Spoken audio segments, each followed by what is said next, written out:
വണക്കം. എന്തൊക്കെയാണ് ഈ കൊച്ചു കേരളത്തിൽ നടക്കുന്നത് എന്ന ചോദ്യമാണ് പല ആൾക്കാരും ചോദിച്ചു കൊണ്ടിരിക്കുന്നത്. സംഭവം നമ്മുടെ കേരളത്തിലെ മാധ്യമപ്രവർത്തകരുടെ ഇമേജ് മൊത്തം തകർന്ന് തരിപ്പണമായി എന്ന് പറയേണ്ട കാര്യമില്ലല്ലോ. ഓരോ മാധ്യമപ്രവർത്തകരും, അതായത് ഓരോ ചാനലിലുള്ള ഓരോ മാധ്യമപ്രവർത്തകരും പൈസയ്ക്ക് വേണ്ടിയാണ് പണിയെടുക്കുന്നത്, അല്ലാതെ എന്താണ് സ്വന്തം ആമാശയത്തിന് വേണ്ടിയാണ് പണിയെടുക്കുന്നത്. അല്ലാതെ ഈ മാധ്യമ മേഖലയോടുള്ള ഒരു വലിയൊരു സ്നേഹം കൊണ്ടും നാടിനെ അങ്ങ് എടുത്ത് കമത്തി വെച്ച് കളയാം എന്നുള്ള ഒരു ആഗ്രഹം കൊണ്ടുമല്ല മാധ്യമപ്രവർത്തകരാകുന്നത് എന്നെല്ലാവർക്കും കൃത്യമായിട്ട് മനസ്സിലായിട്ടുണ്ട്. അതായത് പൈസ കൊടുത്തു കഴിഞ്ഞാൽ സ്വന്തം ചാനൽ മുതലാളിയുടെ ആസനം പോലും കഴുകാൻ റെഡിയായിട്ടുള്ള മാപ്രകളാണ് കേരളത്തിലുള്ളത് എന്നുള്ള കാര്യത്തിൽ യാതൊരുവിധ സംശയമില്ല. അതിൻ്റെ ഏറ്റവും വലിയ ഉദാഹരണമാണ് റിപ്പോർട്ടർ ചാനലിലെ മാധ്യമപ്രവർത്തകനായിട്ടുള്ള നമ്മുടെ മൊട്ട അരുൺകുമാർ എന്ന് പറയുന്ന വ്യക്തി. അദ്ദേഹം പൈസ കിട്ടിയാൽ അദ്ദേഹം മാധ്യമപ്രവർത്തനത്തിൽ ഇന്ന് പറഞ്ഞത് നാളെ പറയില്ല, നാളെ പറഞ്ഞത് മറ്റന്നാൾ പറയില്ല, ഇനി ആരും പറയാത്ത എന്തെങ്കിലും ഉണ്ടെങ്കിൽ ഉണ്ടാക്കി പറയുകയും ചെയ്യുന്നുള്ളതാണ് അദ്ദേഹത്തിൻ്റെ പ്രത്യേകത എന്ന് പറയുന്നത്. പിന്നെ നമ്മുടെ കേരളത്തിലെ മാധ്യമങ്ങളെല്ലാം ഉണ്ടല്ലോ, കേരളത്തിലെ മൊത്തത്തിലുള്ള മാധ്യമങ്ങൾ, ഈ മൊത്തത്തിലുള്ള മാധ്യമങ്ങൾക്ക് അങ്ങോട്ടും ഇങ്ങോട്ടും വലിയ രീതിയിലുള്ള ഇപ്പോൾ ഫ്രിക്ഷനുണ്ട്. അതായത് അങ്ങോട്ടും ഇങ്ങോട്ടും കിടന്ന് വലിയ ഗ്രഡ്ജും അങ്ങോട്ടും ഇങ്ങോട്ടും വെല്ലുവിളിയും കൊലവിളികളുമൊക്കെ ആയിട്ട് കേരളത്തിലെ മാധ്യമങ്ങൾ വലിയ രീതിയിൽ വർത്തിക്കുന്നുണ്ട്.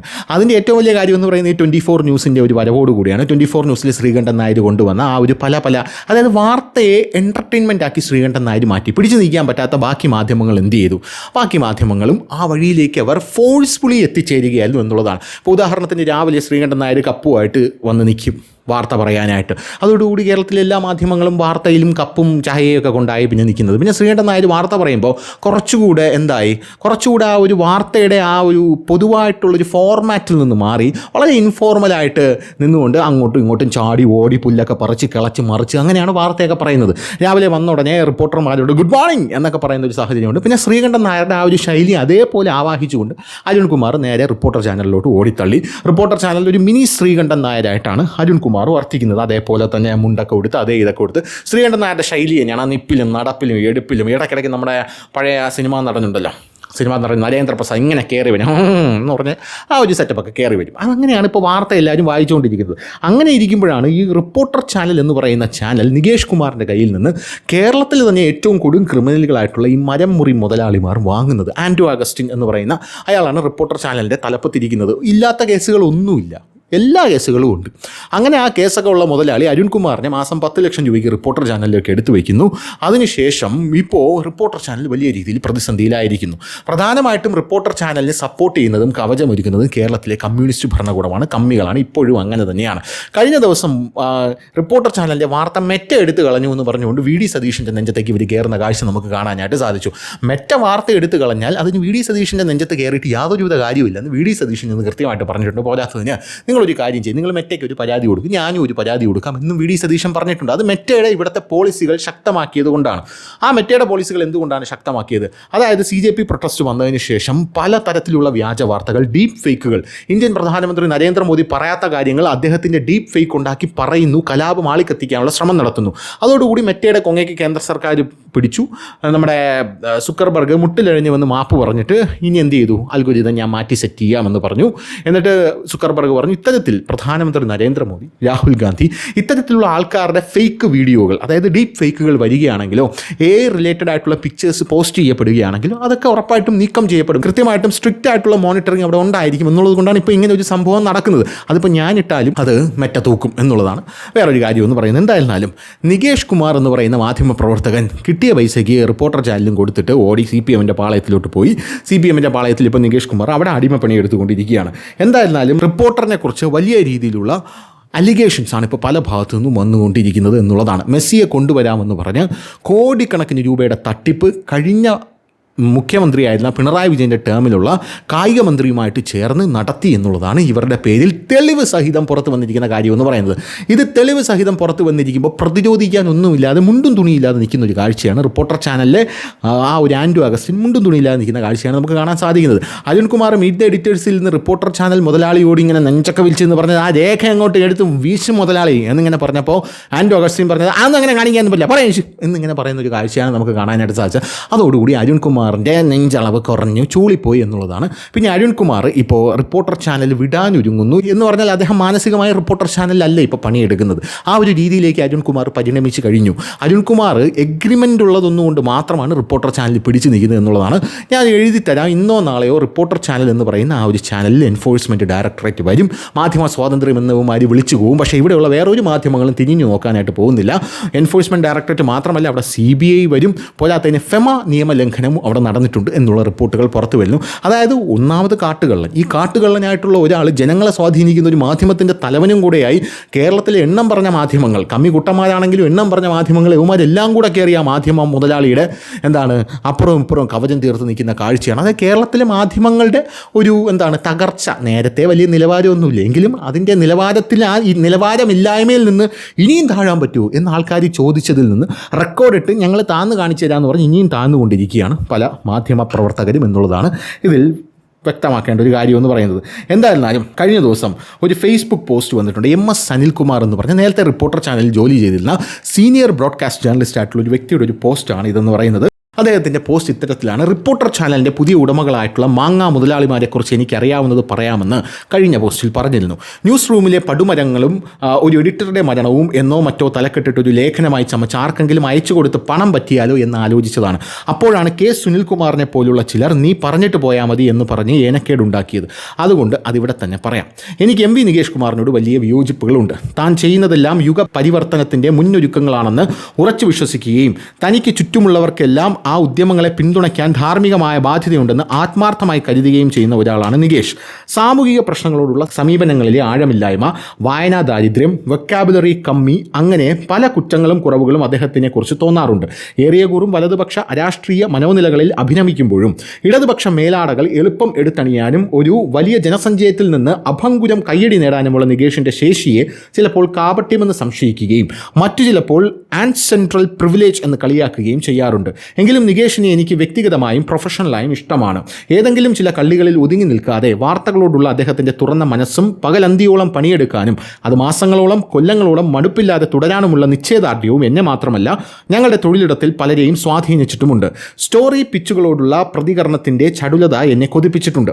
മാധ്യമപ്രവർത്തകരാൽ നിയന്ത്രിതമായ ഒരു സ്ഥാപനം കെട്ടിപ്പടുക്കാനുള്ള അദ്ദേഹത്തിൻ്റെ ശ്രമങ്ങളെ എല്ലാ കാലത്തും പിന്തുണച്ചിട്ടുണ്ട്. എനിക്ക് അദ്ദേഹത്തോട് ഒരിക്കലും പൊറുക്കാനാവാത്ത പരാതിയാണുള്ളത്. പക്ഷേ മറ്റൊരു കാര്യത്തിലാണ്. അദ്ദേഹമാണ് പോർച്ചുഗീസ് വേരുകളുള്ള നല്ല മുന്തിയ ഇനം അൽഫോൺസോ എന്ന വിവരണത്തോടെ 3 കെട്ട വയനാടൻ കോമാങ്ങകളെ എനിക്ക് ചൂണ്ടിക്കാട്ടി തന്നത്.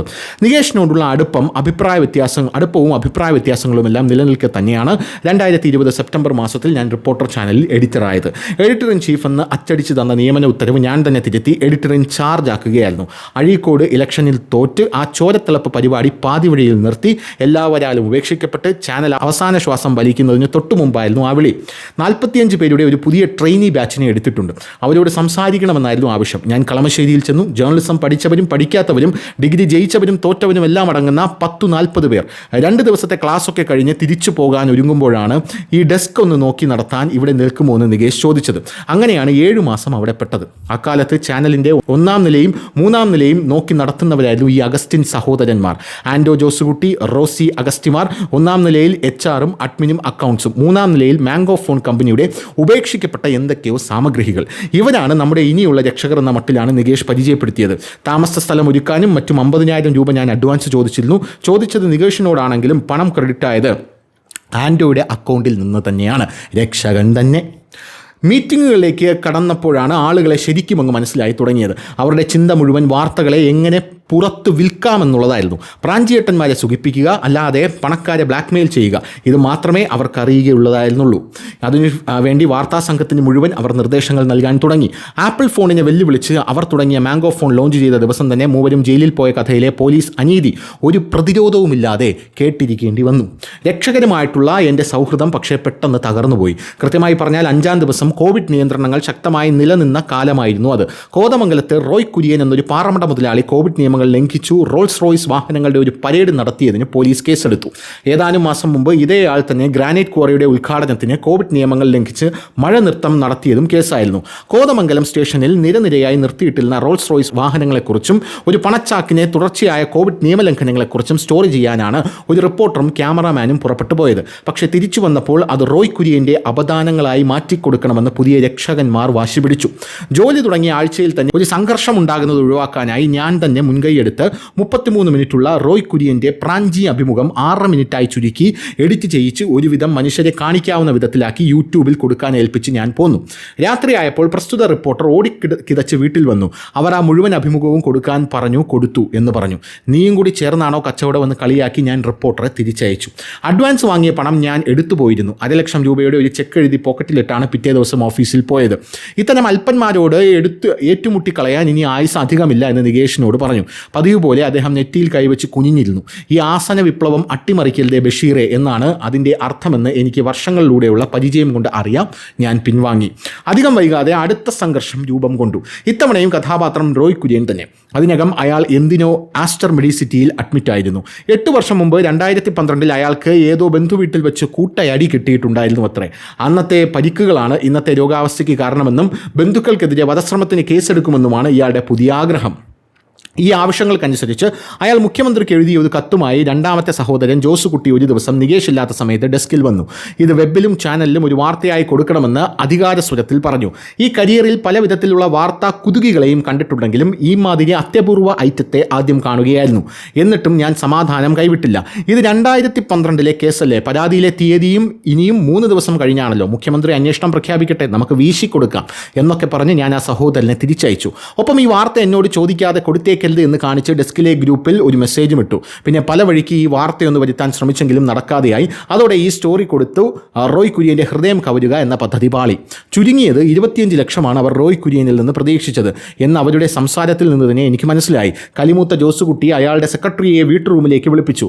ഒട്ടും മര്യാദയില്ലാതെയാണ് സംസാരിച്ചത്. ശമ്പളം വാങ്ങുന്ന തൊഴിലാളികൾ സെക്രട്ടറിയുടെ മുന്നിൽ വെച്ച് സംസ്കൃതത്തിൽ സംസാരിക്കുന്നത് അവർ ഇതുവരെ കേട്ടിട്ടേ ഇല്ല എന്ന് തോന്നുന്നു. അതവിടെ സംഭവിച്ചു. അതിനുശേഷം എന്നോട് മിണ്ടിയിട്ടില്ല 3 പേരും. കോറിഡോറിൽ വെച്ച് കണ്ടാൽ ഒഴിഞ്ഞു മാറും. ഞാൻ ഡെസ്കിലുണ്ടെങ്കിൽ അങ്ങോട്ടുള്ള ഉലാത്തൽ ഒഴിവാക്കും.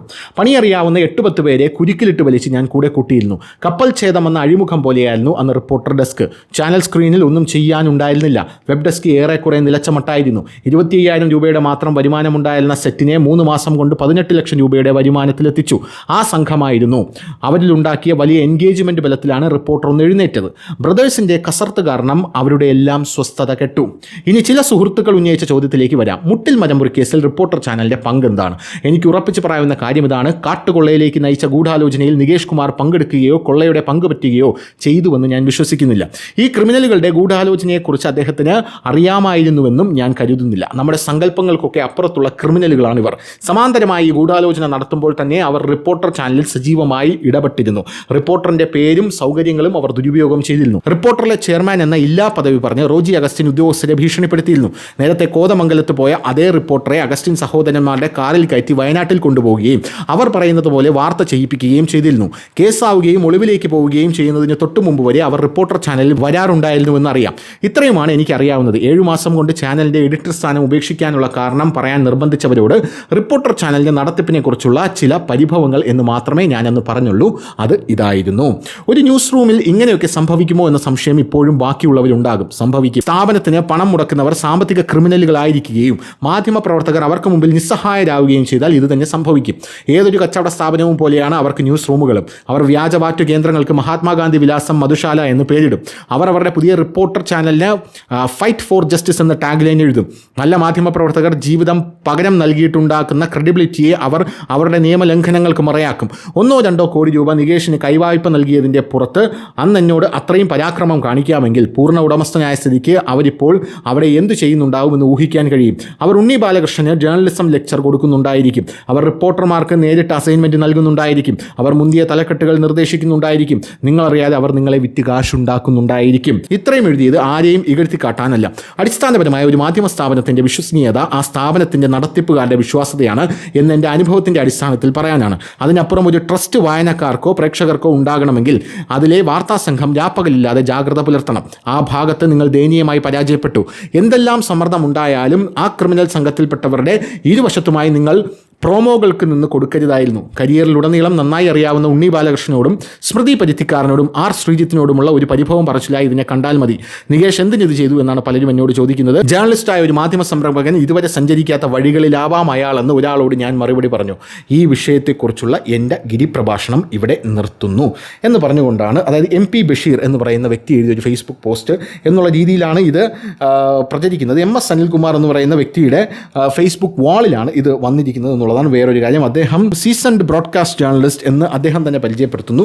അദ്ദേഹത്തിൻ്റെ ഫേസ്ബുക്ക് പേജിലാണ് ഇത് വന്നിരിക്കുന്നത്. അവിടെ നിന്നാണ് ഞാനിത് വായിക്കുന്നത് എന്നുള്ളതാണ് മറ്റൊരു കാര്യം എന്ന് പറയുന്നത്. അപ്പോൾ ഇതാണ് റിപ്പോർട്ടർ ചാനലിനകത്ത് നടക്കുന്ന കുറച്ച് കാര്യങ്ങൾ എന്നുള്ളതാണ് കാര്യം. അപ്പോൾ ശരി.